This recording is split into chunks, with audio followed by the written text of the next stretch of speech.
उत्तराखंड में आज बद्रीनाथ धाम के कपाट खुल चुके हैं। सुबह 6 बजे कपाट खुले हैं और जिसके साक्षी हजारों लोग बने हैं। कपाट खुलते ही यहां पर बद्री विशाल के दर्शन करने के लिए श्रद्धालुओं का सैलाब आ गया। बद्री विशाल के कपाट खुले और उसके बाद हेलीकॉप्टर से पुष्प वर्षा की गई। इस मौके पर बद्रीनाथ मंदिर में खास साज सजावट की गई। 25 क्विंटल फूलों से मंदिर को सजाया गया। इस मौके पर सीएम धामी मौजूद रहे। कपाट खुलने के बाद मुख्यमंत्री ने बद्री विशाल के दर्शन किए, पूजन किया। पीएम मोदी के नाम की पहली पूजा भी करवाई गई।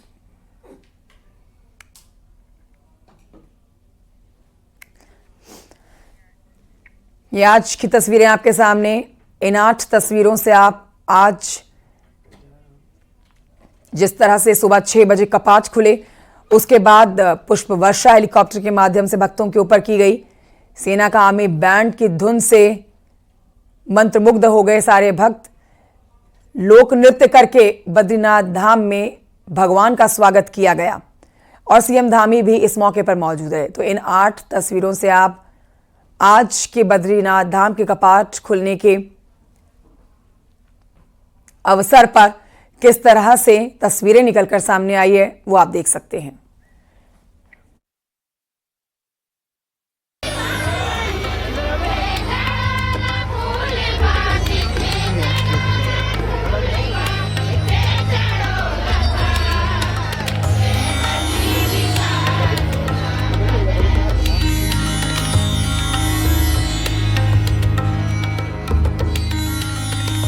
बद्रीनाथ धाम के कपाट रविवार सुबह 6 बजे श्रद्धालुओं के लिए खुल चुके हैं।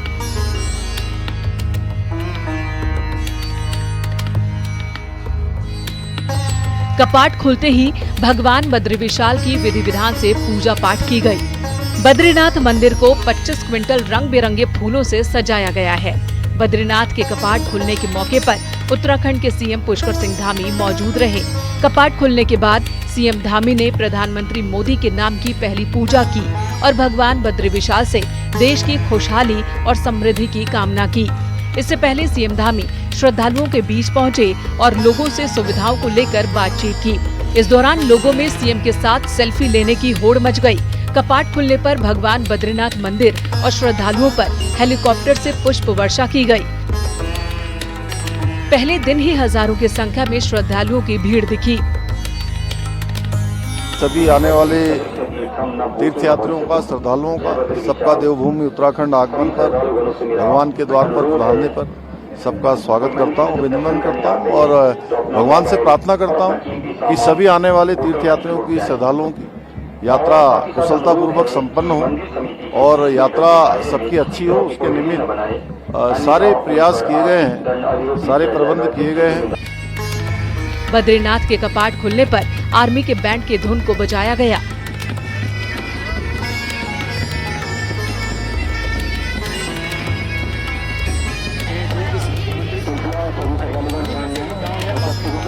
और लोक कलाकारों ने लोक नृत्य पेश किया।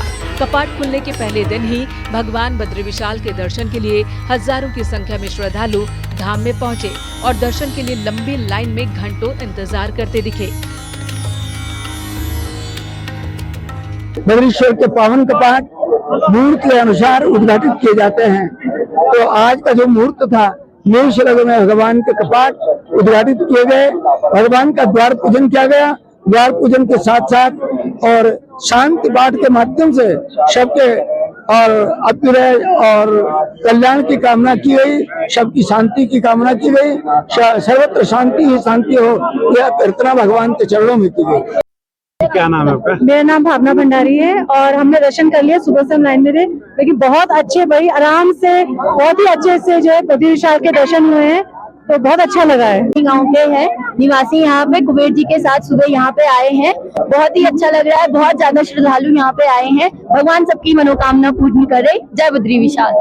व्यवस्था बहुत अच्छी है और सभी लोग अच्छे से दर्शन कर पा रहे हैं और बहुत अच्छी व्यवस्था है। मंदिर को किस तरीके से सजाया गया? क्या बहुत अच्छा। मैं 10 साल बाद आया हूँ यहाँ पे, तो बहुत अच्छा लग रहा है। तो बहुत अच्छी व्यवस्था है सब जगह। धाम के कपाट खुलने के बाद अब अगले 6 महीने तक भगवान बद्री विशाल के दर्शन यहीं पर होंगे। पहले दिन ही जिस तरह से श्रद्धालुओं की भीड़ दिखी, उससे उम्मीद यही है कि आने वाले दिनों में बद्रीनाथ धाम में कई नए रिकॉर्ड बनेंगे। कपाट खुलने के बाद उत्तराखंड के मुख्यमंत्री पुष्कर सिंह धाम भी बद्रीनाथ धाम पहुंचे और उन्होंने भगवान बद्री विशाल के दर्शन किए। इसके साथ ही उन्होंने प्रधानमंत्री नरेंद्र मोदी के नाम से जो पूजा यहाँ पे की जानी थी, उस पूजा में भी भाग लिया। नितिन सेवाल, न्यूज़ 18, बद्रीनाथ धाम। और आइए अब आपको दिखाते हैं कुछ तस्वीरें जिनको देख के आप समझेंगे कि आज किस तरह से भव्य, सुंदर और दिव्य तस्वीरें सामने आई हैं बद्रीनाथ से, क्योंकि जिस तरह से आज कपाट खुले हैं और यहाँ पर साज सजावट की गई और भक्तों के ऊपर हेलीकॉप्टर के माध्यम से भी पुष्प वर्षा की गई, वो बेहद ही सुंदर नजारा रहा। पहले आपको बताएं कि 2 मई को केदारनाथ धाम के कपाट खुले थे, आज 4 मई को बद्रीनाथ धाम के कपाट खुले, लेकिन सबसे पहले 30 अप्रैल को गंगोत्री और यमुनोत्री धाम के कपाट खुले थे। इस तरह से अब उत्तराखंड में चारों धामों के कपाट खुल चुके हैं। अब हर रोज लाखों की तादाद में श्रद्धालु चारधाम यात्रा के सुगम दर्शन करके, पूजन करके लौट रहे हैं।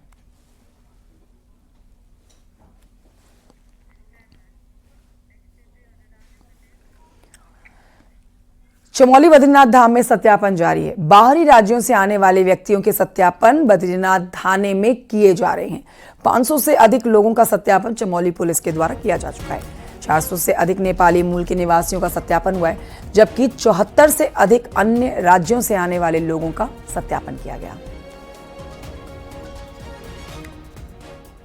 जैसा आप बता रहे हैं, सिर्फ बद्रीनाथ धाम में नहीं, पूरे जनपद में ही लगातार हमारा सत्यापन अभियान जो है वो जारी है और इसे हम लोग पूरी यात्रा के दौरान भी करते रहेंगे। जितने बाहरी व्यक्ति हैं हम चिन्हित कर रहे हैं, जो लोग यहाँ पे जो रेडी और उस तरीके का भी कारोबार कर रहे हैं, उनका भी लगातार सत्यापन कर रहे हैं। और जैसे आपको पता ही है, कुछ कंपनीज हैं जो काम कर रही हैं, उनमें जितने लेबर्स हैं बाहर के, उनका भी लगातार हम लोग सत्यापन कर रहे हैं। बद्रीनाथ धाम में कपाट खुलने के बाद लगातार बाहरी राज्यों से मजदूर यहाँ पे पहुंच रहे हैं और अब उनका सत्यापन किया जा रहा है। आप देखिए, पुलिस के द्वारा यहाँ पे सत्यापन अभियान चलाया जा रहा है और लगभग 500 से अधिक जो मजदूर हैं, जो बाहरी लोग हैं, उनका सत्यापन यहाँ पे किया गया है। आप देखिए, लाइनों में ये खड़े हैं सारे लोग। भगवान बद्री विशाल के जब कपाट खुलते हैं तो उसकी यहाँ पे रोजगार के लिए यहाँ पे आते हैं और ऐसे में सुरक्षा के व्यापक इंतजाम पुलिस के द्वारा किए गए हैं। पिछले दिनों जिस तरीके से बिना पहचान बताए कुछ लोग बद्रीनाथ धाम पहुंच चुके थे, उसके बाद कहीं ना कहीं पुलिस बहुत ज्यादा सक्रिय हो चुकी है और लगभग अगर बात करें तो अभी तक 400 से अधिक जो नेपाली मूल के हमारे श्रमिक हैं, मजदूर भाई है, वो यहाँ पे पहुंचे, उनका सत्यापन किया जा रहा है। इसके अलावा 74 ऐसे लोग हैं जो बाहरी राज्यों से हैं, उनके भी यहाँ पे लगातार सत्यापन किए जा रहे हैं। और अब जिस तरीके से कपाट खुलने के बाद बद्रीनाथ धाम में सुरक्षा व्यवस्था की जा रही है, उस लिहाज से अगर देखा जाए तो बद्रीनाथ धाम में लगातार सत्यापन अभियान जारी है। नितिन सेवाल, न्यूज़ 18, बद्रीनाथ धाम।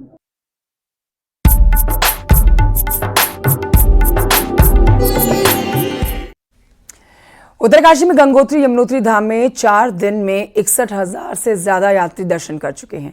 यहाँ पर गंगोत्री में 23,000 से ज्यादा, यमुनोत्री धाम में 38,000 से ज्यादा।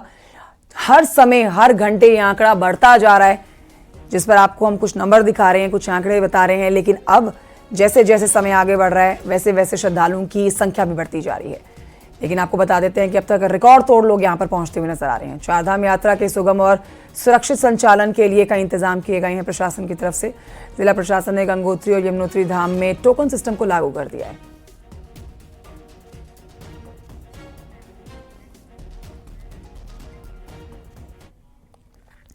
केदारनाथ धाम के कपाट खुलते ही भक्तों का हुजूम उमड़ने लगा और इस बार भी 2 दिन के भीतर 50,000 से ज्यादा भक्तों ने बाबा केदार के दर्शन कर लिए। हम आपको दिखा रहे हैं तस्वीरें भक्तों के खुशी के इजहार करने की, साथ ही सुनाएंगे आपको क्या कुछ इनका कहना है। लेकिन आपको बताते हैं कि इस बार कपाट खुलने के अवसर पर एक बाबा केदार का ऐसा भक्त भी यहाँ पहुंचा जो पैदल यात्रा करके कंधे पर भगवान शिव की बड़ी मूर्ति को लेकर धाम पहुंचा हुआ था।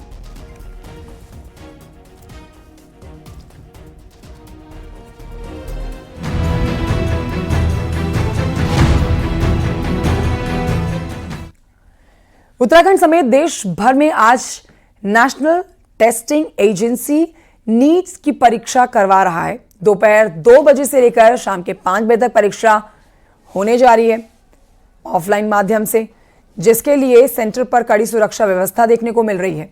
एग्जाम सेंटर पर कड़ी सुरक्षा व्यवस्था की गई है, जहां आपको बताएं कि उत्तराखंड में अलग अलग जगहों पर नीट परीक्षा के लिए सेंटर बनाए गए हैं। देहरादून, चमोली, उत्तरकाशी, नैनीताल, अल्मोड़ा, रुड़की, हरिद्वार, टिहरी, पौड़ी, पंतनगर, उधम सिंह नगर, पिथौरागढ़ में सेंटर्स बनाए गए हैं। तानिया, कैसी एग्जाम की तैयारी? टेंशन, स्ट्रेस है? थोड़ा है, देख के लग रहा है, वरना कॉन्फिडेंट। कितने बजे से पेपर है? अभी 2 बजे से 5 बजे।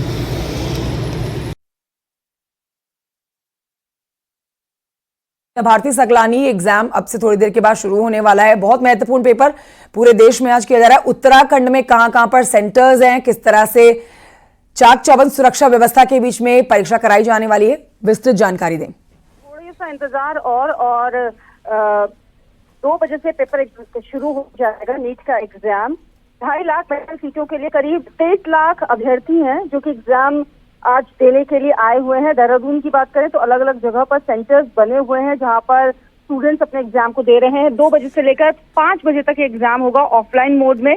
11 बजे ही स्टूडेंट्स पहुंचना शुरू हो गए थे एग्जाम सेंटर्स पर। चाक चौबंद व्यवस्था वहां पर देखने को मिल रही है। वॉच पहनना तक अलाउड नहीं है यहाँ पर कैंडिडेट्स को। एग्जाम सेंटर्स के बाहर 11 बजे से ही चेकिंग शुरू हो गई थी और अब इस वक्त की अगर मैं बात करूं तो सभी कैंडिडेट्स सेंटर में मौजूद हैं। एग्जाम 2 बजे से शुरू हो जाएगा। बहुत शुक्रिया आपका जानकारी के लिए भारती सकलानी। और आइए इस वक्त की बड़ी खबर आपको बताते हैं। चमोली से बड़ी खबर आ रही, जहां पर मुख्यमंत्री पुष्कर सिंह धामी आज नंदप्रयाग दौरे पर पहुंचे और यहां पर आयोजित श्री राम कथा में शामिल हुए। इस दौरान मुख्यमंत्री धामी ने देवभूमि उत्तराखंड को देवताओं की भूमि बताया और कहा कि उत्तराखंड में चारों धाम की यात्रा चल रही है। सभी श्रद्धालुओं को 4 धाम की यात्रा पर आना है। सरकार यात्रियों की सुविधा के लिए व्यापक इंतजाम कर चुकी है। ये मेरा सौभाग्य है कि अलकनंदा और मंदाकिनी के संगम पर स्थित नंदप्रयाग की इस पुण्य भूमि पर आयोजित हो रहे इस बहुत ही सुंदर कार्यक्रम में आप सभी के बीच में मुझे भी संतवाणी सुनने का शुभ अवसर प्राप्त हो रहा है। जैसे मैं पूज्य बापू से कह रहा था कि जब भी मैं आप देवभूमि में पधारते हैं, मैं प्रयास करता हूं कि मैं पूज्य बापू के मुख से निकलने वाले स्तुति को, भगवान राम की कथा को अवश्य श्रवण करने आपके सानिध्य में पहुंचूं। लेकिन सच बताऊं तो लोग भी यहाँ कोई भी माध्यम बना होगा, लेकिन सच में भगवान राम की और भगवान हनुमान जी की कृपा जिन पर होगी वही यहाँ पर पहुंचेगी। उत्तराखंड में वक्फ बोर्ड ने अपनी जमीन के सर्वे शुरू कर दिए हैं और इसकी शुरुआत हुई है देहरादून से, जहां पुलिस घर घर जाकर वक्फ की जमीनों पर रह रहे लोगों के वेरिफिकेशन कर रही है। यानी कि मकसद साफ है कि वक्फ की जमीनों पर असल कब्जेदारों का पता लगाना। देखिए रिपोर्ट।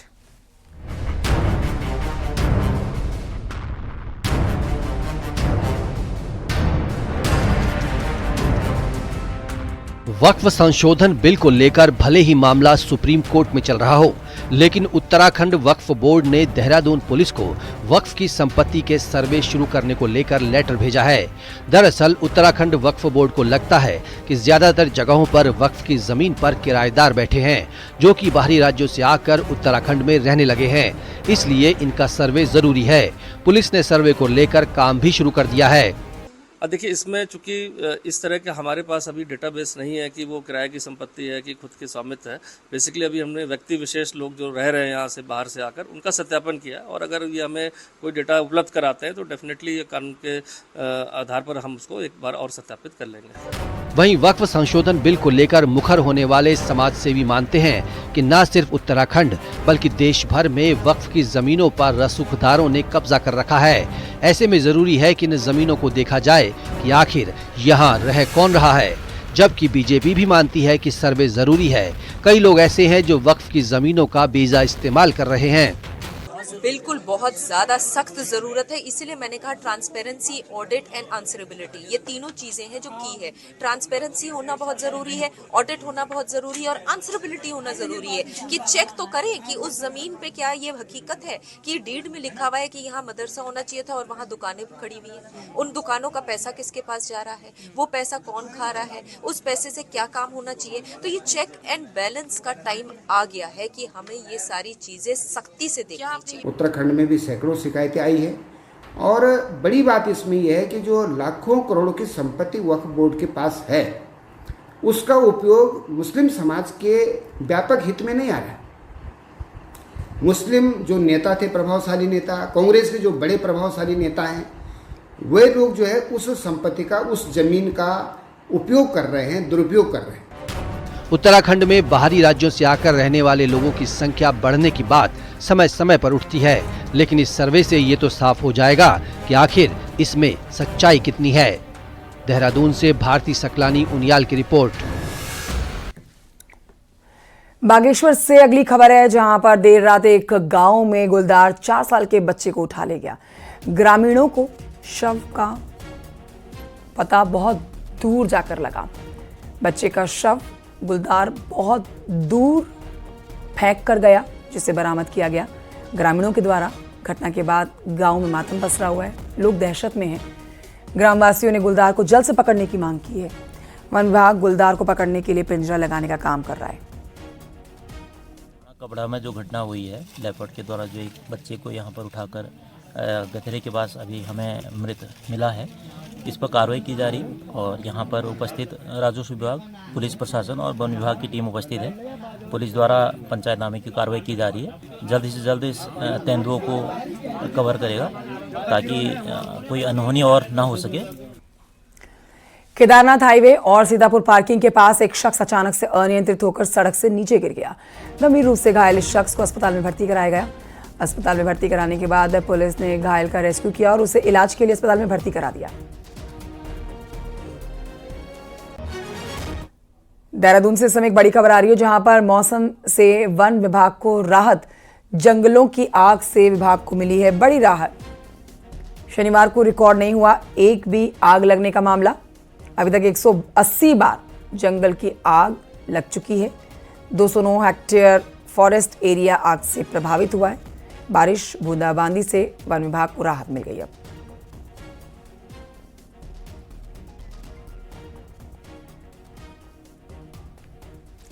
उत्तराखंड में आज तेज बारिश का अलर्ट है और मौसम विभाग ने रुद्रप्रयाग, चमोली में तेज बारिश का पूर्वानुमान जताया है। साथ ही देहरादून, पौड़ी, नैनीताल, चंपावत में तेज हवाओं का भी अलर्ट है। ऊंचाई वाले इलाकों में मौसम विभाग ने ओलावृष्टि की चेतावनी जारी की है।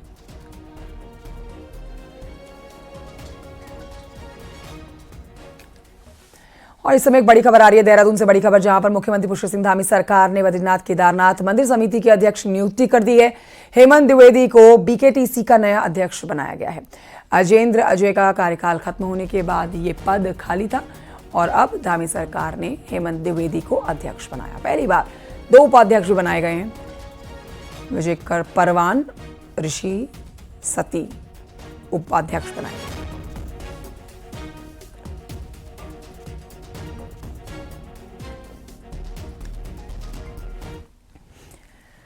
उत्तराखंड में पिछले कुछ सालों से नया ट्रेंड चलने लगा है। जहां खाली प्लॉट दिखा नहीं कि वहां पर शादी होने लगती है, फिर वहां पर बाजार लगने लगता है। अब आलम तो यह है कि अगर ऐसी जगह पर कोई हादसा हो जाता है तो जिम्मेदारी कौन लेगा। इसी से जुड़ी ये रिपोर्ट देखिए। हल्द्वानी के इस प्लॉट को देखिए, यहाँ रोजाना शाम को सब्जी मार्केट लग जाता है। दूसरी तरफ देहरादून के इस तप्पड़ में शादी या किसी प्रोग्राम का टेंट लगना आम बात है। प्रदेश भर में ऐसी ही तस्वीरें आए दिन देखने को मिलती हैं। कभी हाट तो कभी मंडी। पिछले कुछ सालों में सरकारी जमीन पर बिना परमिशन कोई भी आयोजन होना आम हो गया है, जिसकी वजह से जनता परेशान है। मैं देखती हूँ रोज कि ये अतिक्रमण को हटाया जा रहा है, लेकिन फिर भी इससे समस्या तो जो कि त्यों बनी हुई है और जगह जगह महिलाओं के साथ दुर्व्यवहार और बर्बरता की घटनाएं भी सामने आ रही है। कहीं कहीं चेन स्नैचिंग की घटनाएं भी सामने आ रही हैं। तो प्रशासन जो कदम उठा रहे हैं, मेरे ख्याल से वो बहुत अच्छा और सटीक उठा रहे हैं। हालांकि अधिकारी मानते हैं कि ऐसा होना गलत है। सरकारी जमीन पर बिना परमिशन के कोई भी कार्यक्रम करना अवैध है और शिकायत आई तो कार्रवाई भी की जाती है। कुछ ऐसे प्लॉट्स थे जिस पर लोगों ने कब्जा किया था जो निगम की अपर संपत्ति है, और आपने पिछले 2 माह के अंदर देखा भी होगा कि कई संपत्तियों को पर हमने अपना कब्जा भी किया है निगम ने, और उनको अपने अंडर पे भी लिया है।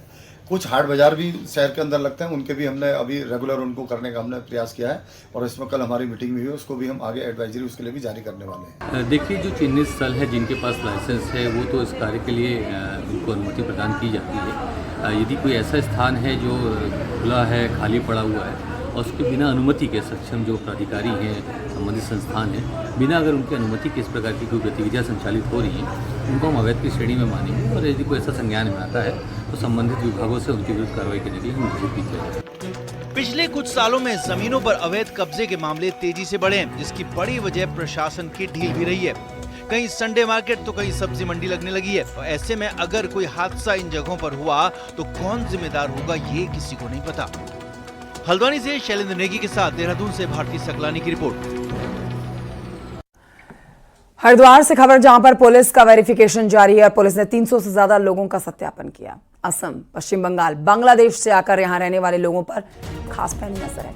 पुलिस ने 300 से ज्यादा लोगों को पुलिस लाइन रोशनाबाद ले जाकर राशन कार्ड, आधार कार्ड, कोई भी आईडी कार्ड, दस्तावेज संबंधित वेरिफिकेशन किया है। एसएसपी कह रहे हैं कि कुछ संदिग्ध लोगों के द्वारा फर्जी आधार कार्ड बनाकर हरिद्वार में रहने की जानकारी भी मिली है, जिनको लेकर बड़े स्तर पर अब सत्यापन अभियान चलाया जा रहा है। यह अभियान लगातार जारी रहेगा। शंकराचार्य स्वामी अविमुक्तेश्वरानंद ने राहुल गांधी को हिंदू धर्म से बाहर करने का ऐलान किया। शंकराचार्य अविमुक्तेश्वरानंद का कहना है कि राहुल गांधी ने संसद में मनुस्मृति का अपमान किया और इसको लेकर राहुल गांधी से 3 बार जवाब मांगा गया, लेकिन राहुल गांधी की तरफ से कोई जवाब नहीं आया। इसीलिए राहुल गांधी को हिंदू धर्म से बाहर करने का ऐलान किया जाता है। कि राहुल गांधी मनुस्मृति के बारे में अश्रद्धा रखते हैं और मनुस्मृति को बदनाम करने के लिए संसद में खड़े होकर के उसके विरुद्ध झूठ बात बोलते हैं। इससे ये तय हो गया, और जवाब देना नहीं चाहते हैं, इससे ये तय हो गया कि वो हिंदू धर्म के विरुद्ध कार्य कर रहे हैं। हिंदू धर्म के विरुद्ध कार्य करने के लिए उनको हिंदू धर्म से बहिष्कृत घोषित किया जाता है। और अगर वो हिंदू नहीं है, जैसा कि कुछ लोग कह रहे हैं, तो फिर जनता के सामने ये स्पष्ट किया जाता है कि वो संभवतः हिंदू नहीं है। इसीलिए आज से उनको हिंदू न माना जाए और हिंदू पुरोहित, पंडित उनकी पूजा न कराएं हिंदू विधि से, और हिंदू मंदिरों में उनके प्रवेश को वर्जित किया जाए, और सभी हिंदू जो सनातनी धार्मिक कार्य हैं उनसे उनको वंचित किया जाए। उत्तराखंड सरकार स्कूली बच्चों के लिए नया सिलेबस तैयार कर रही है। स्टेट लेवल के इस सिलेबस की खास बात होगी प्रधानमंत्री नरेंद्र मोदी की उत्तराखंड दौरे के दौरान की गई घोषणाएं, जिसका मकसद होगा बच्चों के लिए स्कूल लेवल पर ही रोजगार के दरवाजे खुले। रिपोर्ट देखिए। वेडिंग डेस्टिनेशन के तौर पर उत्तराखंड वैसे तो अपनी एक अलग पहचान बना चुका है। यहाँ की खूबसूरत वादियों में बाहर से लोग आकर विवाह करते हैं। साथ ही धार्मिक स्थल के तौर पर त्रियोगी नारायण मंदिर में भी विवाह करने के लिए लोग दूर दूर से आते हैं। ऐसे में अब वेडिंग डेस्टिनेशन को उत्तराखंड सरकार एक अलग तौर पर देख रही है, जिसके तहत राज्य के शिक्षा विभाग ने एक ऐसा सिलेबस तैयार किया है जिससे सरकारी स्कूलों के बच्चों को रोजगार के नए अवसर मिल सके। अब क्लास 6 से क्लास 11वीं तक के बच्चों को wedding photography, tour guide, beautician के साथ साथ धार्मिक पर्यटन की पढ़ाई कराई जाएगी। वहीं इसके साथ ही वोकेशनल कोर्स भी कराया जाएगा। तो मानवीय सर्विसेज के तहत जो आएगी, तो मानवीय सेवाओं के साथ बच्चों को फोटोग्राफी की बात की जा रही है। इसमें रखी गई है कि वो जो है यहाँ पर्यटक क्षेत्र हो तो वो पर्यटन धार्मिक क्षेत्र है, वहाँ पर गाइड का काम कर सकें, फोटोग्राफी का काम कर सकें, वो टूरिस्ट प्लेसों को लोगों को दिखा सकें, बता सकें। तो ये सब जैसे ब्यूटी पार्लर का कोर्स से लेकर के तमाम जो कोर्स हमारे यहाँ मधुमक्खी पालन का है। उत्तराखंड में व्यावसायिक शिक्षा को अब सामान्य शिक्षा के साथ जोड़ने की कवायद चल रही है, जिसमें बच्चों को शुरुआत में ही अपनी रुचि और पहाड़ की संभावनाओं के साथ अपना व्यवसाय चयन का मौका मिल जाएगा। इस शिक्षा के लिए विभाग ने अपनी पूरी तैयारी कर ली है।